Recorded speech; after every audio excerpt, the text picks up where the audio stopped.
If you think the volume knob on your guitar just makes it quieter or louder, then I've got some news for you.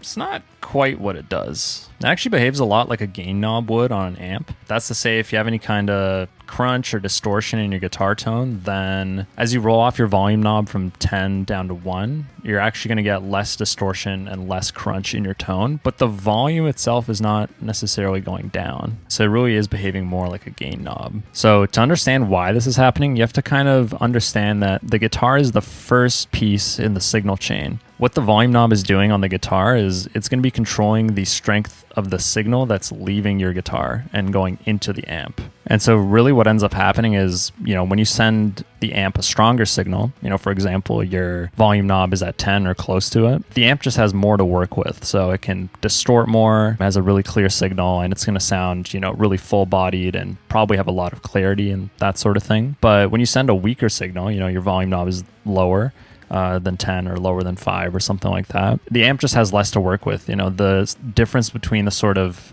underlying hum and noise that your guitar is putting out and the actual signal you're sending it that difference is going to be a lot smaller. So the amp just has less to work with and, will typically be less distorted, less crunchy. It'll sound a bit thinner and that sort of thing. So that's really kind of the difference when you send it sort of different signals by controlling that with the volume knob on your guitar.